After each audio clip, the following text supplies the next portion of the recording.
Hey there, bibliophiles and those raising bibliophiles. Thank you for joining me today at Holding Steadfast. I know how hard it is to find good books for your children to read, whether online shopping, at the library, or at the local bookstore.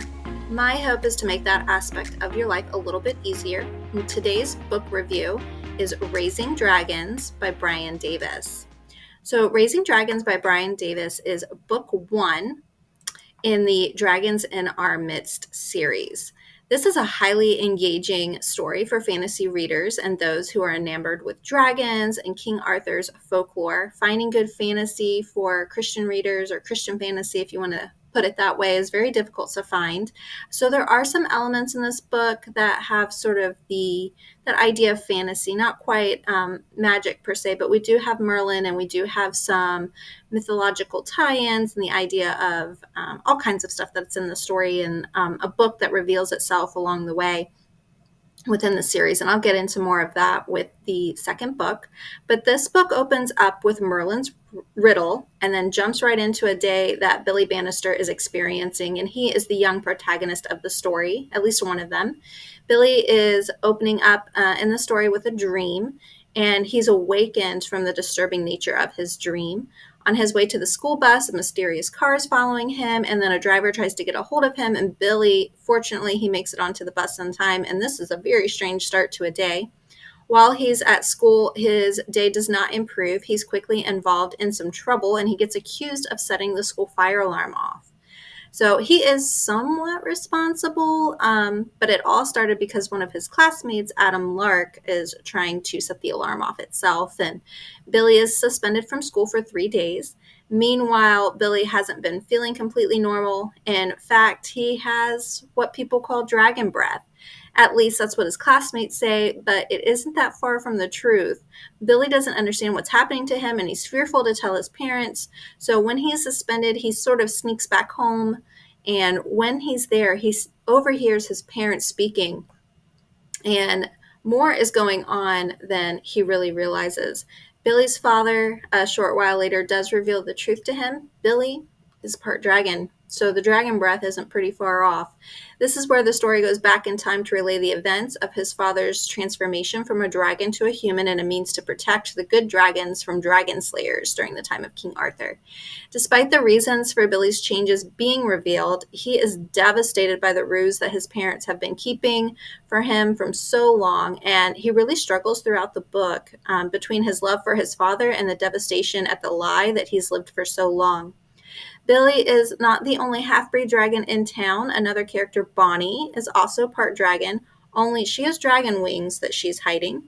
Aside from the wings, Bonnie herself is also in hiding from a slayer who killed her mother, and ever since, Bonnie has been hiding in foster care. Fortunately, Billy and Bonnie have a dear friend, Walter, and a teacher, Mr. Hamilton, who comes to their aid when all things begin to fall apart. As to the essential conflict of the story, it is soon revealed that Dr. Whittier, the school principal, is actually a dragon slayer, Devon, in disguise, and has been using his position to find Bonnie and now Billy. His goons set fire and destroy the Bannister household. Billy and Bonnie and his mother are on the run trying to get to the airport quickly. Billy's dad is a pilot, and they have their own Cessna, and so their plan is to get in the plane and to get away.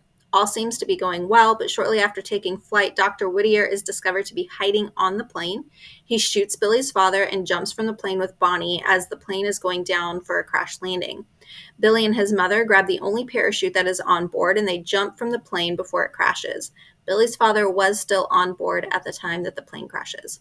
From there are battles between the Slayer, Bonnie, Billy, henchmen of the Slayer. Billy's father is actually still alive, but he returns in full dragon form.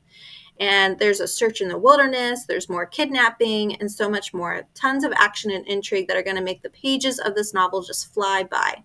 By the end of the novel, all is well for the moment, and the situations are definitely set up for the second book in the series, The Candlestone. Parents of faith may also be happy to know that there are several references to scripture and faith within the story, as well as moments when the characters are praying.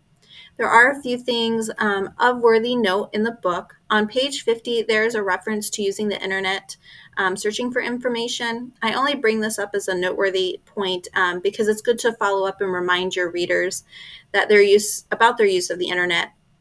and being careful of the things that they're actually looking up. And so while, Billy's trying to find out more about dragons, that same idea could be used in a different way that you may not want. There are a few students at school that gossip about Billy and Bonnie, speaking specifically to Bonnie. And so you'll want to check my notes that are on my website for particular quotes from the book. But there's a little bit of mentioning in the book that, depending on your reader or the age of your reader, may be something that you don't want them thinking about, or you're okay with it. So just definitely go and check that out on my website to get more of those particular details. And that's also just a reminder that this book is really geared towards teenagers and young adults. So keeping that in mind, that some of the elements of the book and some of the descriptions of the battles and whatnot may not necessarily be exactly fit for younger readers. So definitely, I just want to make you aware of that. And that's really the point of this. There are a few other things that are listed on my written review. So definitely go and check that out. Like I said before, there's a list of a few good quotes, just a few things. Billy does get hit in the head with one of the swords. And so the description of that could be a little bit intense. But I have those details on my website. So thank you for joining me today, and I hope that you find this book review helpful.